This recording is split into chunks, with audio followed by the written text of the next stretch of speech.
Bonjour tout le monde, nous sommes ravis de vous avoir à nos côtés aujourd'hui. Pour ceux qui nous rejoignent et qui ne nous connaissent pas encore, nous sommes Diane et Théo, deux amis qui parcourent le globe à vélo et à la voile à la rencontre d'humains qui changent le monde.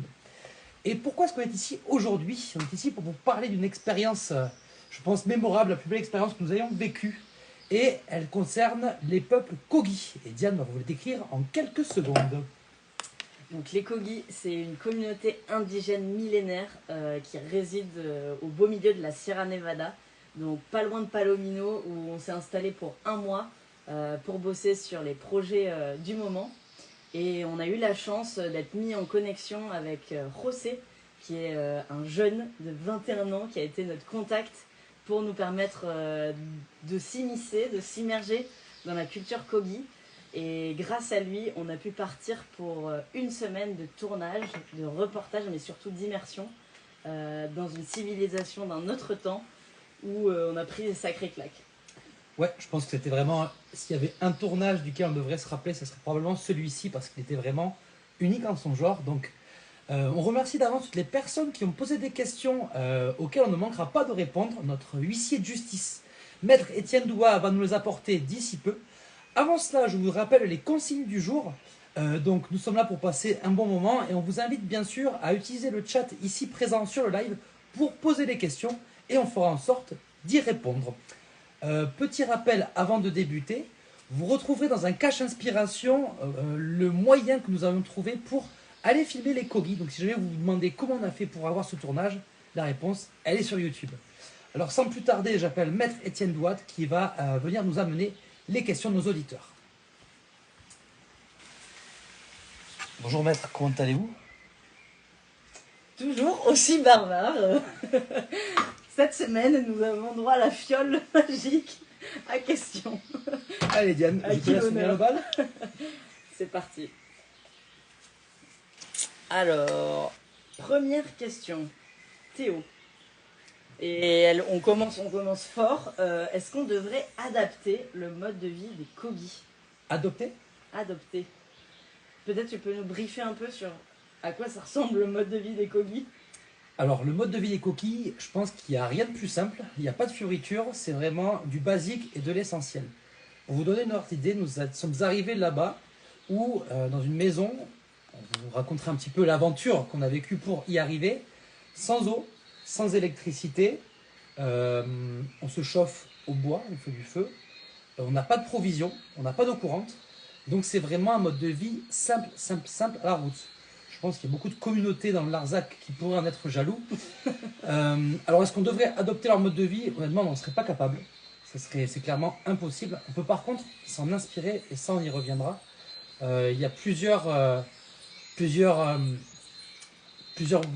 choses à retenir de leur mode de vie. Un petit peu, je pense qu'avant tout le respect de la nature, le lien qu'ils ont avec leur propre famille, avec leurs semblables. Donc ça c'est des choses dont on devrait s'inspirer. Pour le reste, ce qui est de la vie au quotidien, je vois très mal comment est-ce qu'on pourrait adopter le même mode de vie que les Kogi. Qu'en penses-tu, toi? Moi, je pense que pour retourner dans un quotidien aussi rudimentaire, ça nous demanderait des efforts assez incroyables et en termes de civilisation. J'ai peur qu'on soit rendu trop loin dans les standards de confort qui nous entourent depuis notre plus tendre enfance.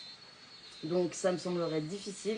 En revanche, il y a forcément du bon et des choses qu'on peut ramener de cette expérience en terre indigène. On y reviendra après. Je voulais juste mentionner qu'on leur a posé la question. Est-ce que selon vous, tout le monde devrait vivre de cette façon-là? Je suis attaquée par un coléoptère. C'est la famille Kogi. La famille Kogi. Voilà, gardien de la nature, les Kogi, nous aussi. Maintenant, on dompte les coléoptères. Et donc, on leur a posé cette question. Selon vous, est-ce qu'on devrait nous aussi adopter ce mode de vie? Et c'est pas tout à fait leur volonté. Finalement, eux, ils ne demandent pas à ce que le reste de l'humanité vive de cette façon-là. En revanche, ils pensent qu'il y a un juste milieu dans lequel on peut arriver à trouver une entente, une juste balance entre leur tradition et la nôtre.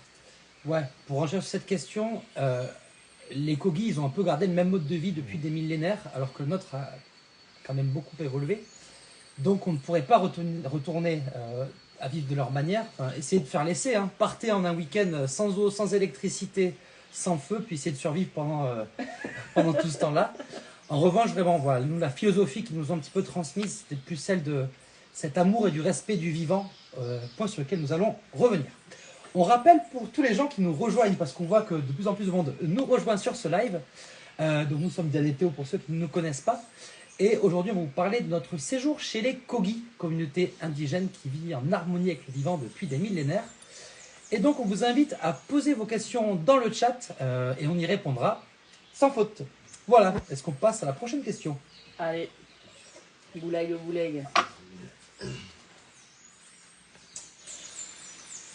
Alors, celle-ci.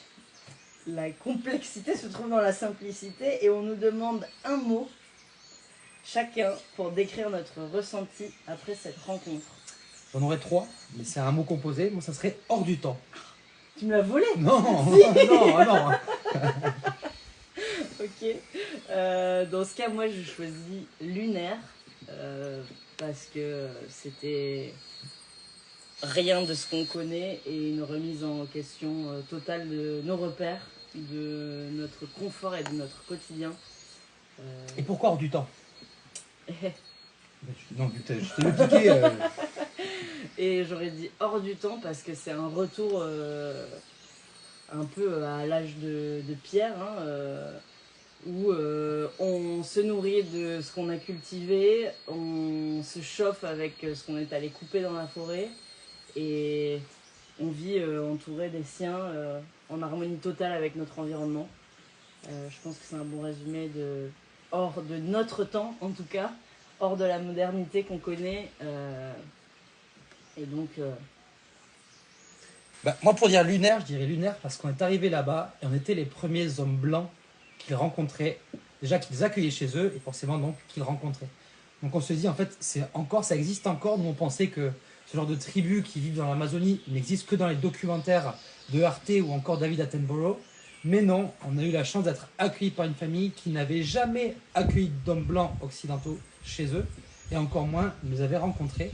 Donc on vous laisse imaginer un petit peu l'état de stupéfaction des enfants sur place qui nous regardaient, tout ça un petit peu comme ça, comme si on était un petit peu des extraterrestres. Donc c'était vraiment lunaire, mais à la fois mémorable. Et au final, on s'est rendu compte que ce qui n'était pas évident, c'était de communiquer. Parce que les Kogi parlent une langue Kogi. Par chance, nous avions notre interprète José qui lui parle espagnol.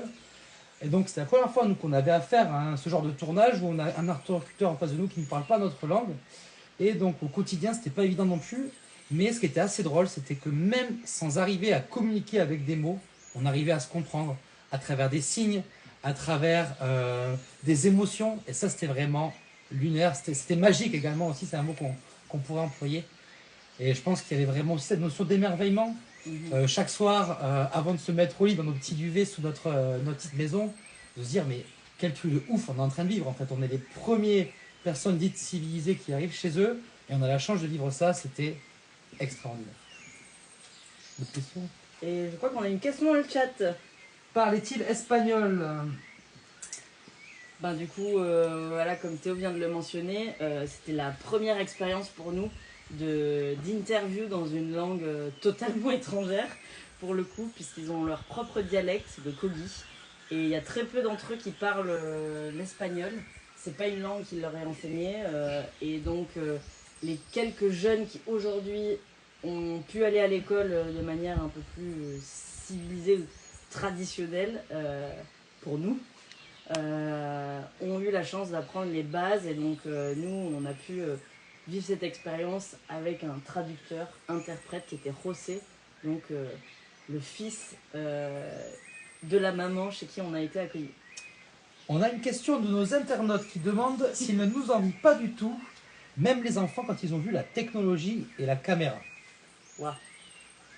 Je pense que ça, pour nous, ça a été une des choses les plus complexes un peu à gérer parce qu'on est parti avec donc, du matériel de tournage, notre caméra, nos micros et un peu de matériel de camping, à savoir nos matelas gonflables.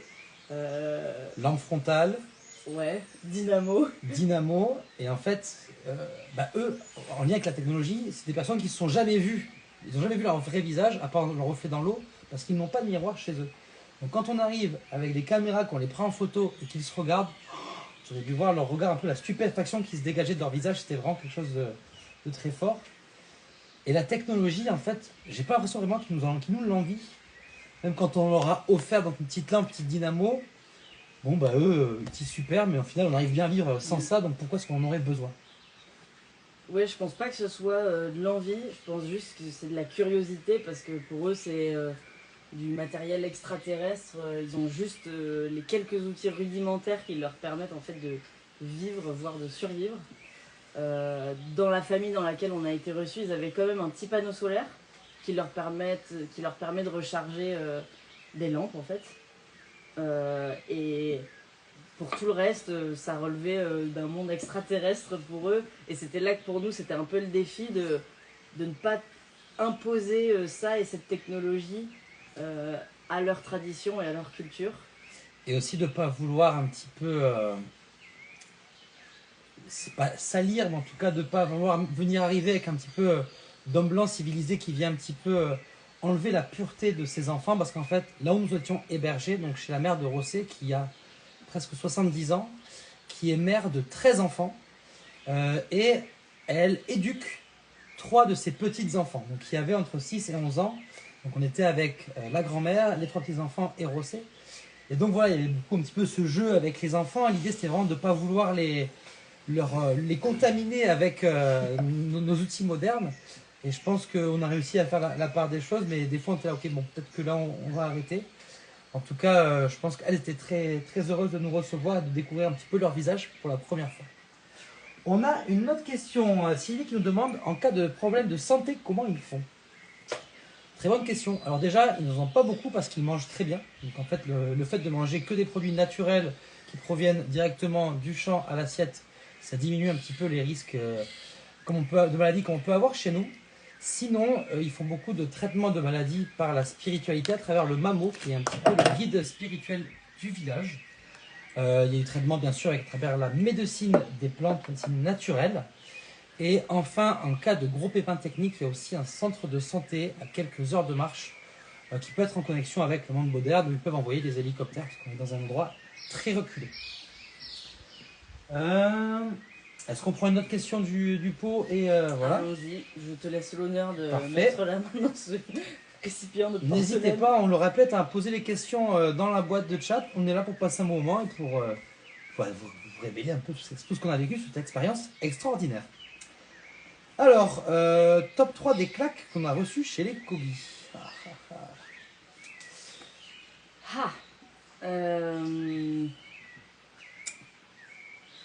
La première, moi, ce qui m'a beaucoup choqué, c'était aussi, enfin, ce qui m'a vraiment marqué, c'était un peu le lien, l'importance qu'ils ont avec leur famille. C'est vraiment quelque chose qui est sacré pour eux et qui est en fait une des choses les plus sacrées à ne pas toucher. Donc, toujours vraiment maintenir ce lien d'unité avec la famille où vraiment on est ensemble pour améliorer les conditions de ce monde et vraiment on est là l'un et l'autre pour s'entraider et se porter soutien. Donc on le voyait à travers la grand-mère qui élève les petites filles. En fait, la mère des enfants voulait que la grand-mère les éduque parce qu'elle a vraiment une connaissance très particulière. Et voilà notre ami Rossier qui revient toutes les semaines aider sa mère. Il y a vraiment ce lien d'unité familiale qu'on tend à perdre des fois dans nos sociétés modernes. Donc vraiment une première claque au côté famille. La deuxième. La deuxième claque pour moi, c'était justement, je pense, la santé olympique de toutes ces personnes. Les Kogis, c'est des humains qui sont assez petits en taille. Donc moi j'étais dans mon bain. Mais ils sont habitués à parcourir des kilomètres et des kilomètres dans la Sierra Nevada. Sans compter les heures, ni les pauses repas ou goûter. Donc on leur courait un peu après pendant la rando parce que on a fait 10 heures de montée pour arriver chez la mère de Rossé. Un peu moins en descente puisque voilà, la pente nous permettait d'accélérer. Mais ils ont vraiment une santé et une condition physique qui est incroyable. La maman de Rossé qui a 70 ans elle porte encore des kilos de bois, une stère de bois sur son dos, en mettant son sac sur la tête, comme si de rien n'était. Et c'est ça en fait, ils ont très peu de soucis de santé parce qu'ils s'alimentent bien, parce qu'ils sont toujours dans le mouvement. Et sûrement aussi, ce qui relève un peu de la magie, c'est leur santé spirituelle et psychique. Puisque l'un des buts de la vie pour eux, c'est justement d'être connecté, de se connecter à la terre-mère. Et on imagine que ça aussi, ça leur apporte une certaine forme de santé holistique. Ouais, et je pense que ce rapport avec la nature, moi, c'est un peu la troisième claque que j'aimerais mentionner parce que voilà, c'est vraiment un peuple qui fait un avec la nature, où il y a vraiment, il n'y a pas de superflu, tout est utilisé à bon escient. Bien sûr, ça leur arrive de couper les arbres pour se chauffer, mais vraiment, c'est l'idée un petit peu de préserver ce vivant et justement d'être conscient qu'en fait, on ne fait qu'un avec la nature. Et pour la remercier, les Kongis font ce qu'on appelle des paiements, où en fait, ils vont aller dans des lieux qui sont très chargés en énergie, des lieux un petit peu sacrés, où ils vont offrir des offrandes à la nature pour un petit peu la remercier de tout ce qu'elle nous apporte. Donc c'est vraiment ce point de vue un petit peu holistique où en fait, la nature, les êtres vivants, on n'est qu'un. Si elle va mal, on va mal. Si on va bien, elle va bien. Donc faisons en sorte que les deux parties aillent bien pour que notre monde se porte mieux. Voilà. Et contrairement à notre civilisation, on cherchait toujours cette balance et cette unité en considérant que on ne prélève pas à la nature ou à notre environnement plus que ce qu'elle est capable de nous donner et de nous fournir. Et en plus de ne pas prélever plus que ça, on vient faire ce pagamiento qui va permettre d'être en harmonie totale avec cet environnement qui nous nourrit et nous permet de survivre.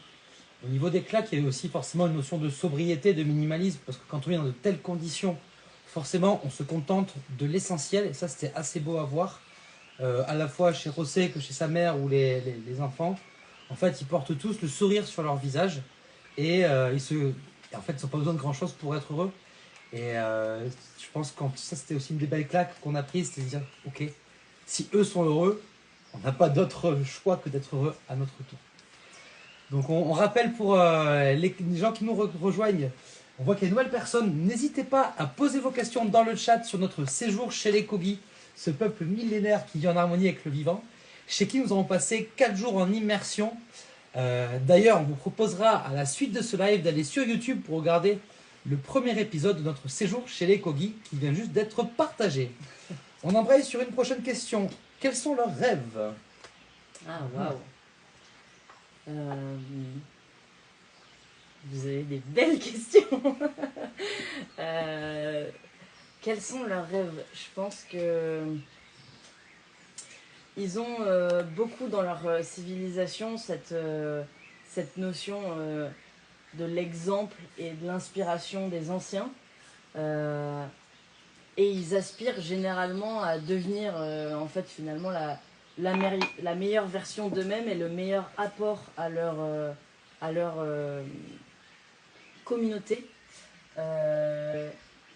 Et donc leur rêve, il est très articulé autour de la mission de vie parce qu'ils ont un peu la même croyance que les Mayas, que selon le jour où l'on est, on a certaines prédispositions dans la vie. Et un rôle à jouer. Et un rôle à jouer, exactement.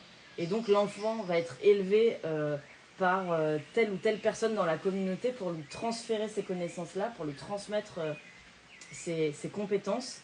Et donc je dirais qu'un de leurs rêves, c'est d'arriver justement à accomplir cette mission de vie au mieux et à porter ça comme mission dans la communauté. Ouais, et ça irait en lien un petit peu avec tout ce qu'on avait retenu un petit peu des échanges quand on venait questionner un petit peu ce mode de vie, c'était un peu de préserver cette culture Kogi qui en fait vient aussi être contaminée parfois dans les communautés par notre mode de pensée moderne.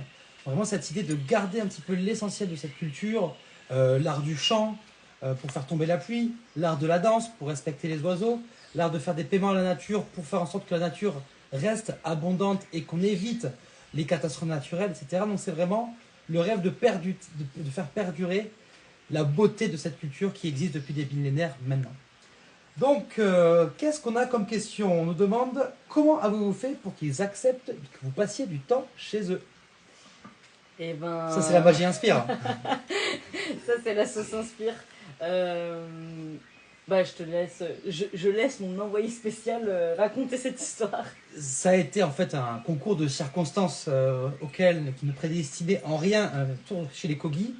Mais en fait, une amie qu'on a rencontrée en Norvège, qui est réalisatrice de films, nous a mentionné « Oh, il y a cette communauté, apparemment ils acceptent du monde, ça pourrait être sympa d'aller les voir. » Et il y a quelques temps, avec notre ami Imran, on va se ressourcer dans une réserve naturelle recommandée par un ami rencontré à Hong Kong. Les probabilités sont vraiment très faibles. Et ce dernier nous met en relation avec un guide qui apparemment propose d'aller voir les Kogi. Sauf que ce dernier a arrêté ses activités et il nous a mis en contact avec Patricia, la femme de Rossé. Coup de bol, elle a répondu. Un jour après, on était chez eux. Et en discutant avec les deux, là, je me suis dit, mais il faut absolument qu'avec Inspire, on aille rencontrer leur famille, le lieu d'où ils sont originaires, pour vraiment capturer ce savoir. Parce qu'en fait, j'ai en fait ressenti tellement de beauté, de pureté et d'intérêt en discutant avec eux. Je dis, c'est sûr, il faut qu'on le fasse. Donc, un mois plus tard, avec Diane et Étienne, on a organisé le tournage en compagnie de Rossé et Patricia en disant, ok, quelle semaine on va y aller, à quelle date, qu'est-ce qu'il vous faut amener, la logistique pour y aller, parce que c'était aussi quelque chose qu'on me dit, ok, il y a deux chemins pour y aller. Le premier, c'est 12 heures de marche. Et il faut savoir que les Kogi, quand ils disent 12 heures, 1 heure de marche pour un Kogi, c'est environ 2 heures pour quelqu'un de normal, ou peut-être 1 heure et demie. Donc on s'est dit, ok, 12 heures, ça fera entre 18 et 24 heures, on va peut-être éviter. Sinon, il y a une autre solution qui est de prendre un 4x4 jusqu'à un petit village déjà bien perdu, et après de marcher 5 heures. Donc on a opté pour la deuxième solution, un peu plus facile. Et pour venir à la question des mains, en fait, nous, ce qu'on a eu la chance, c'est d'avoir ce filtre Rossé, en fait, qui est en fait, lui, les Rossé et Patricia sont des Kogi. Sa mère est une sage spirituelle de la communauté. Et le fait que Rossé nous réfère, ou en tout cas, ce soit lui qui organise le tournage, ça fait en sorte que la mère de Rossé accepte sans hésitation. Donc ça, c'était vraiment un petit peu un petit coup de filoutage, d'être là au bon moment et surtout d'essayer. Parce que quand on dit chez Inspire, if you don't ask, you don't get. Là, il y a d'autres questions qui sortent, pas encore. Allez-y, ne soyez pas timide, hein, posez des questions. Tout ce que vous voulez savoir, on vous donne la priorité. On parlera un petit peu du côté aventure par la suite, parce que c'était vraiment pas une partie de plaisir. On nous demande, quel a été notre plus beau moment d'humanité avec l'un d'eux? Bon, je vous révèle un secret, on a tous eu un énorme coup de cœur pour la petite dernière, la plus jeune, Maria Luisa, parce qu'elle avait une espèce de vivacité dans ses yeux qui était assez incroyable. C'est aussi elle qui nous a accompagnés dès le début de la randonnée pour monter jusqu'à là-haut. Et on a vite vu que cette petite-là, elle avait quelque chose de particulier. Et il y a un très beau moment où elles ont voulu me montrer, donc dans la culture Kogi, les hommes poporean, donc ils ont une calebasse sur laquelle ils frottent un bâton et c'est comme s'ils inscrivaient leurs pensées. Donc ça, c'est vraiment l'activité spirituelle des hommes. Et les femmes, elles, tissent. Donc elles tissent des petits sacs. Et en fait, en tissant, c'est ça qui les connecte aussi à la spiritualité. Et étant la seule femme de ce quatuor, elles avaient vraiment envie de me montrer comment elles tissaient. Et donc, elles m'ont fait m'asseoir avec elles. Elles ont sorti leur matériel de tissage et elles m'ont montré leurs points de broderie pour faire ces sacs. Et c'est un moment vraiment incroyable où d'ailleurs Maria Luisa nous a appris les premiers mots de Kogi et a commencé elle à apprendre ses premiers mots d'espagnol. Et voilà, de mon côté, moment d'humanité, je pense que c'était surtout autour de la cuisine, dans cette petite cabane dans le noir avec le feu de bois, avec la grand-mère, les enfants autour en train de cuisiner. Quand on leur a fait goûter des légumes qu'ils n'avaient probablement jamais goûté de leur vie, les courgettes par exemple. Donc c'était vraiment un petit peu comme la rencontre de deux mondes, et de voir un petit peu ce bonheur qui émanait un petit peu de ces échanges était pour moi quelque chose de très inspirant. Il y en a eu tellement, je pense aussi les témoignages qu'on a reçus à la fois de la grand-mère qui nous explique qu'elle accepte de nous rencontrer parce que elle a envie qu'on transmette le message qu'elle a à nous faire parvenir, ou de Rossé qui est ému aux larmes quand il nous raconte un petit peu les enjeux qu'il y a dans la culture Kogi et un petit peu le travail qu'il fait pour la préserver. C'est quand même du moment qui était très beau, donc on était vraiment sur un high de dopamine tout le long de l'activité. On vous invite encore une fois à ne pas hésiter de poser des questions, et ça tombe bien, on en a. De quelles pratiques Kogi pourrions-nous nous inspirer dans notre société moderne? Je pense que le premier qui me vient de manière assez évidente, c'est la sobriété. Eux, ils consomment vraiment que ce dont ils ont besoin. Et leur source d'énergie première, c'est de la nourriture. Tous les jours, ce qu'il y a de servi à table, c'est ce qu'ils sont allés ramasser et ce qu'ils ont cultivé les mois précédents. Et c'est toujours dans une certaine forme d'équilibre et de justesse. Il n'y a pas de superflu. Tout a un rôle, tout a une fonction. Et je pense que ça, chez nous qui vivons dans l'abondance extrême, je pense que simplifier notre quotidien, posséder moins de choses, moins d'outils, moins d'habits, moins de technologie et aller à l'essentiel. Ouais, j'ajouterais à ça aussi le respect du vivant, c'est un peu classique, mais quand on voit un petit peu comment est-ce qu'ils prennent soin de la nature environnante, en faisant les paiements comme on mentionnait plus tôt, mais aussi en prenant soin de leurs anciens, c'est de voir un petit peu que les familles vivent sous le même toit, où chacun prend soin l'un de l'autre, c'est vraiment un bel exemple de solidarité, d'unité qui ferait du bien un petit peu dans nos sociétés. Une autre question, très bonne question de Emma qui demande est-ce qu'ils travaillent ou est-ce qu'ils gagnent de l'argent?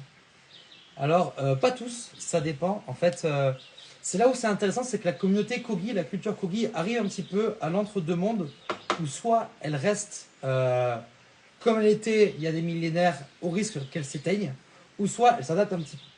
Donc la famille chez qui on était, la grand-mère, elle n'a jamais travaillé pour avoir de l'argent, mais il travaille tous les jours parce qu'il faut aller chercher du bois, cueillir des légumes, faire à manger, nourrir les animaux, rentrer les poules pour pas que les renards les croquent. Donc il y a vraiment une notion de travail. C'est un travail qui n'est pas à visée pécuniaire, mais ça reste un travail quand même. Et notre ami Rossé, lui, a sa différence, qui est plus jeune, il a 21 ans, il vient d'avoir une fille. Et lui, il travaille de temps en temps, 2 à 3 jours par-ci, par-là, parce qu'en fait, il se rend compte que c'est un travail titanesque que de produire toute sa nourriture, et qu'ici, avec cet argent, il peut aussi aider sa famille. Donc, un mix des deux, mais l'idée, c'est quand même qu'ils ils font pas un 40 heures semaine derrière un bureau, ça c'est non. Et je pense que le plus inspirant sur cette notion d'argent qu'on rapporte de chez eux, c'est vraiment le fait que l'argent ne doit pas être un objectif, mais un outil pour accompagner nos projets. Donc l'argent c'est un soutien, c'est pas absolument pas pour eux une fin en soi. Et ça, on a trouvé que c'était une façon totalement nouvelle d'entrevoir la vie, plutôt que de poursuivre toute une vie à accumuler plus de biens et plus d'argent. Plutôt accumuler des expériences, des souvenirs et des moments et se servir de l'argent qu'on gagne pour réaliser encore plus de rêves ou de projets qui soient importants. Et venir en aide aux autres, c'est un petit peu leur philosophie. Et à titre d'exemple, en allant chez les Kogi, ils ne nous ont pas demandé d'argent, mais surtout du riz, des pâtes, du sel, une denrée très rare là-haut, une machette, une lime, des toiles blanches pour qu'ils puissent coudre leurs habits. Qu'est-ce qu'on a apporté d'autre? Des aiguilles pour tisser. Voilà, et ils nous donnaient l'exemple d'en fait des touristes qui auparavant étaient allés rencontrer une communauté et avaient offert beaucoup d'argent à un Kogi, que ça avait mis un peu beaucoup de... Ça avait créé du flou, ça avait créé de la confusion au sein de la communauté. Donc voilà, ils ont une relation avec l'argent qui est très saine, qui est purement utilitaire, de l'argent pour acheter des choses, pas pour en accumuler. Des choses qu'ils ne pourraient pas acquérir chez eux. Voilà, parce que là-haut, on le répète, nous on était donc dans le village dans lequel nous étions environ à 2500 mètres d'altitude. Et le village le plus proche, la tienda la plus proche, elle est à 4 heures de marche. Et à part du pain sec, des boîtes de conserve, il n'y a pas grand-chose. Donc vraiment, ils sont un petit peu isolés. Et des fois, ça leur fait du bien d'avoir des produits un petit peu de base, surtout le sel. Même si eux, j'avais l'impression qu'ils préféraient avant tout manger des bananes plantains que du riz. On a vu qu'ils n'étaient pas plus que ça émoustillés de diversifier leur alimentation. Eux, la fonction de manger, c'est pour reprendre de l'énergie plus que pour se faire plaisir. Ouais, c'était vraiment une fonction primaire de manger. On a été choqués de les voir manger, ou de toute façon, il n'y a que les Occidentaux qui mangent Avec les fourchettes. avec les fourchettes. Mais de les voir manger avec les doigts, de gober ça, d'en faire des boules, d'en donner à moitié au chien à côté, c'était vraiment c'était lunaire, hein, encore une fois. Tout le monde mange à la même enseigne chez les corgis, les poules, les cochons, les chiens et les humains. Beaucoup, en tout cas, très rapide. Ça c'était bien rodé la manière de faire à bouffer. Donc, c'est des grosses casseroles qu'on met bam sur les braises, de l'eau à bouillir, paf paf, les bananes. 1 heure après, c'est prêt. Il y a à manger pour toute la famille. Et ça nourrit, c'est nourrissant. Hein. C'est vraiment. On n'est pas mort de faim là aussi. On n'est pas mort de faim, on a super bien mangé. On leur a fait découvrir un peu quelques recettes aussi. C'était super sympa. Mais encore une fois, une très belle expérience. On rappelle pour les gens qui nous rejoignent de ne pas hésiter à poser des questions dans le chat. Hein. Vraiment, allez-y, on est là pour ça. Il en reste quelques-unes ici qu'on va s'empêcher de lire. S'empêcher. S'empêcher. On nous demande si les corgis ont des héros. Ah, ah. Est-ce qu'il y a des exemples? Et... Alors, il y a un oiseau, pardon, je te coupe, mais il y a un oiseau qui s'appelle le ardilla. Ça ressemble un peu à un quetzal, je ne sais pas si vous voyez ce que c'est une sorte d'oiseau qui a une queue très longue, c'est l'emblème du Guatemala. Et cet oiseau, le ardilla, est supposé être l'oiseau de la sagesse, être un oiseau de bon augure, et qui, supposément, a même plus de sagesse que le guide spirituel de la communauté. Donc, c'est pas vraiment un héros, c'est un petit peu un animal sacré, et je pense que ça pourrait rentrer dans la catégorie héros. Et sinon, pour vous emmener un peu plus loin dans la tradition et dans la culture Kogi, dans leur civilisation, la fonction, disons, la plus respectée, qui n'est pas hiérarchique, mais qui est respectée par ses pairs, c'est le mamo. Donc ce sont des hommes, et à la naissance, selon la date et l'orientation en fait des astres, ces enfants-là vont être sélectionnés pour devenir et être élevés en tant que mamo.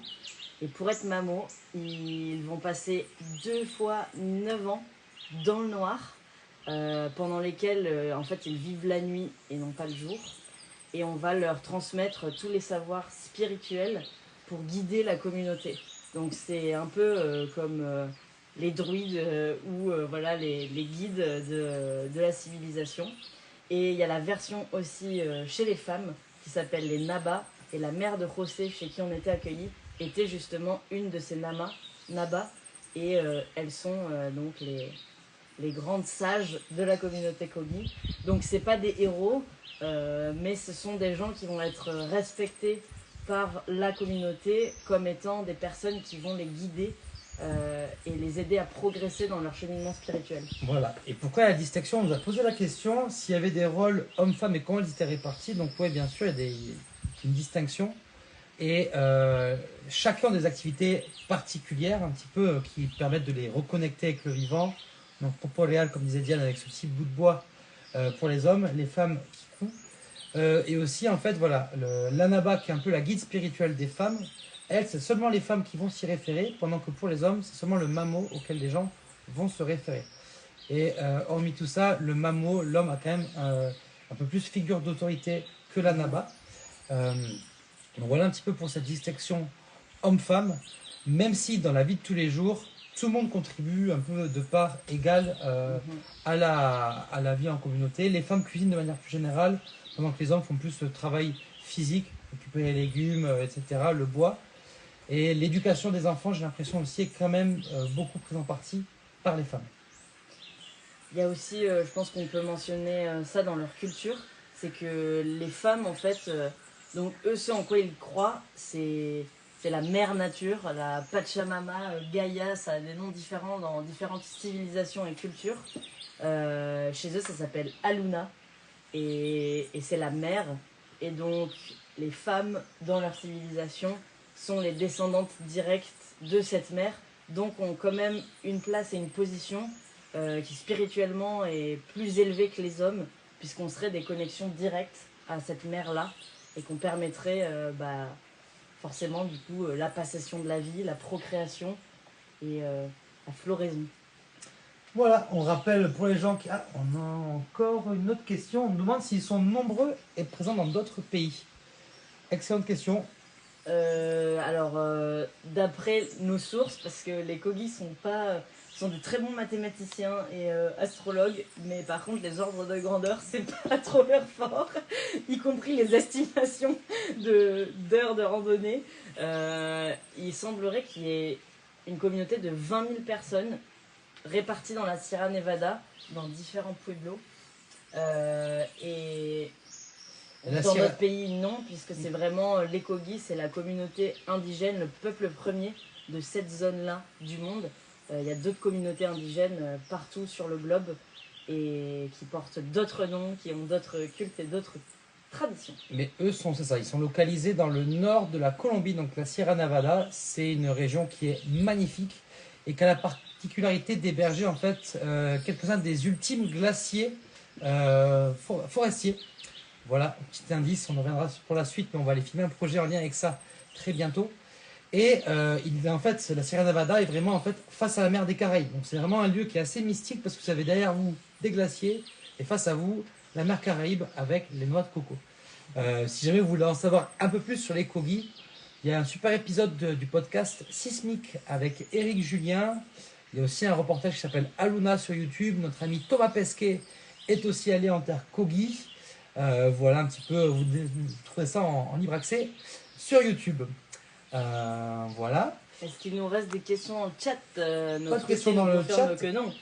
Donc on va terminer sur des questions ici et on prendra les dernières après. On nous demande ici de quelle façon dormions-nous la nuit? Donc ça a été l'objet de la fascination des nièces de José de découvrir ces matelas gonflables puisque eux dorment soit à même le sol, soit dans des hamacs pour ceux qui ont un hamac. Et donc nous on a été logés à la même enseigne, on avait juste le petit confort supplémentaire d'avoir nos matelas gonflables, mais sinon on était dans une petite case de 10 mètres carrés avec le trou pour le feu au milieu qu'on faisait tous les soirs et nos matelas répartis chacun tout autour pour dormir comme ça, à même le sol, à même la nuit. Et c'était pas de tout repos non plus parce que en dormant chez les Kogis, on dort avec les cochons, les chiens. Eux se réveillent à 3h du matin et commencent leur journée comme ça. Donc voilà, on s'est mis au rythme Kogi pendant 3 jours et vous pourrez voir sur les quelques vidéos qui s'en suivent que le matin on avait un petit peu la tête, voilà, je pense. Les yeux collés. Les yeux collés. Alors, qu'avez-vous retenu de cette expérience que vous pourriez mettre en pratique dans votre vie? On a déjà un petit peu répondu, mais il y avait vraiment un petit peu ce lien avec la nature, ouais. Vraiment de plus respecter le vivant, de plus le considérer. Donc, pas seulement la biodiversité qui nous entoure, mais aussi les semblables, les êtres humains qui nous entourent. Il y avait vraiment un petit peu cet aspect aussi de collaboration. Même si cette communauté, elle est unique en son genre, eux, ils sont prêts à collaborer avec d'autres communautés, ils sont prêts à s'ouvrir sur le monde, donc vraiment, ils n'ont pas la peur de l'étranger, ils sont prêts à partager et à collaborer avec des gens qui pensent comme eux, ou du moins qui partagent leur vision. Donc je mettrai ces deux choses-là. Qu'est-ce que tu mettrais d'autre? Revoir notre notion de l'argent, pas comme une fin en soi, mais comme un outil et comme un plus. Plus mettre d'art dans nos vies, le chant, la danse, pour essayer de plus un petit peu se rester connecté avec l'univers. Donc eux, ils n'ont pas vraiment de forme de méditation pour pouvoir en parler, parce que la méditation, chez eux, elle est tous les jours dans leur vie et dans leur quotidien. Mais voilà, ils ont laissé quelques messages en disant que la méditation ferait du bien à notre humanité, donc on essaie de mettre ça en application. Quels apprentissages on pourrait mettre en application également? Plus de sobriété, comme on disait, posséder moins et aller plus à l'essentiel. Simplifier notre quotidien. Garder le sourire, parce qu'ils ont tout le temps le sourire. Pour eux, tout ce qui arrive dans la vie, c'est ni mal ni bien, c'est quelque chose qui devait arriver. Donc ça permet un petit peu de relativiser et de se dire, ok, bon bah ça m'arrive, quelles en sont les raisons? Comment est-ce que je peux faire en sorte que ça ne m'arrive plus ou que ça arrive différemment pour que je puisse sortir grandi de cette situation? Donc il y a vraiment un peu cette volonté d'apprentissage constant chez les Kogis, de croissance un petit peu pour devenir une meilleure version de soi-même. Et c'est vraiment ça qui nous a inspiré. Voilà. On vous donne il reste une question. Donc, voilà, avant d'avoir notre dernière réponse, on vous donne la chance de poser une dernière question dans le chat. Donc allez-y, si vous avez encore des curiosités ou des détails que vous voulez savoir et connaître de notre expérience en Terre Kogi, c'est maintenant ou presque jamais. Donc allez-y, on répond à la dernière question et on y va avec une question de Mimi qui nous demande que pense-t-il du monde actuel. Merci Mimi, tu t'en appliques, je pense que ce sera une très belle clôture de ce live. Donc, que pense-t-il de notre monde actuel? Alors déjà, ils le comprennent. En tout cas, ils ne sont pas fermés à interagir avec ce monde actuel parce qu'ils sont conscients un petit peu que ils sont obligés un petit peu d'interagir avec ce monde actuel dit moderne. Je pense qu'ils sont conscients un petit peu des limites de ce monde-là, au niveau un petit peu de l'accaparement du pouvoir, ce rôle de l'ego, du possédé, qui sont un petit peu les choses qui pervertissent notre monde, qui amènent notre monde dans la situation préoccupante dans laquelle il est aujourd'hui. Donc ça, ils en sont très conscients, et ils se rendent compte que aussi, ce monde-là vient aussi pervertir leur communauté. Et donc, ils ne sont pas fâchés avec nous. Au contraire, en fait, ils sont là un petit peu pour nous réveiller, pour nous dire, attendez les gars, vous faites fausse route, mais on a besoin de vous aussi parce que vous êtes une majorité sur Terre, il faut que vous changiez. Et eux, en fait, ce qu'ils essayent de faire, c'est de transmettre des messages. Donc, c'est un peu des messagers qui nous considèrent en fait comme des petits frères. Et leur but, c'est de dire, les gars, réveillez-vous, il y a des choses, vous passez à côté de la vie là. Donc réveillez-vous et allez vers le droit chemin. Donc c'est un petit peu ça qu'ils essaient de nous partager. Est-ce que tu as des choses à raconter là-dessus? C'est de comprendre que finalement, pour eux, ce droit chemin vers lequel ils aimeraient qu'on aille ensemble, c'est pas quelque chose qu'ils appelleraient de l'écologie. Pour eux, c'est du bon sens. C'est vraiment que ce qu'on fait aux vivants, les ressources qu'on extrait, les rivières qu'on pollue, les mangroves qu'on détruit, en fait on le fait à nous-mêmes parce qu'on ne fait qu'un. Donc quand on repart à cette essence qui est l'unité, finalement les dommages qu'on cause autour de nous, on les cause à notre propre survie et à notre propre civilisation. Donc pour eux le droit chemin c'est de réapprendre à comprendre comment fonctionne la nature, comment fonctionnent les vivants, à se rapprocher de cette essence-là.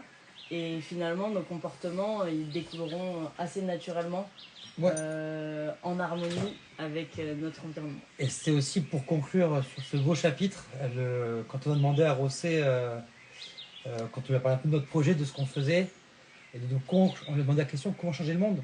Et bien sa réponse était très simple. En fait, on ne change pas le monde, on change son monde, et ça contribue à changer le monde. Voilà, donc merci à tous de nous avoir suivis pour ce live sur l'aventure Kogi. On n'est pas au bout de nos surprises avec les Kogi, mais vous allez pouvoir découvrir ça dans notre page YouTube avec notre nouvel épisode de Fast Life and So Travel qui est sorti à l'instant. On repart également en tournage, rencontrer une énième figure Kogi ce week-end, on vous dévoilera ça plus en détail. Et surtout, on voulait vous inviter à regarder le dernier épisode de notre web-série qui met en lumière Srounship, le village flottant le plus durable d'Europe. Ce reportage, allez le voir parce que c'est le plus beau en toute honnêteté que nous ayons fait jusqu'à présent. Il est beau, il est en anglais et aussi on a nos potes Igor et Valentine qui ont bossé derrière au niveau de la post-prod sonore et du montage. Puis surtout qui met en lumière une femme des plus inspirantes, Marianne, 40 ans, productrice télé que rien ne prédestinait à un jour construire un village flottant. Et bien, figurez-vous que désormais à Amsterdam, il y a 150 personnes qui vivent sur un village flottant. On y a vécu et ça donne vraiment envie d'aller le découvrir ça. Donc allez suivre ça sur notre page YouTube. Puis voilà, n'hésitez pas à partager les contenus s'ils vous plaisent. En attendant, vous donne rendez-vous la semaine prochaine pour un live sur Srounship, le village flottant le plus durable d'Europe. Merci tout le monde, à bientôt.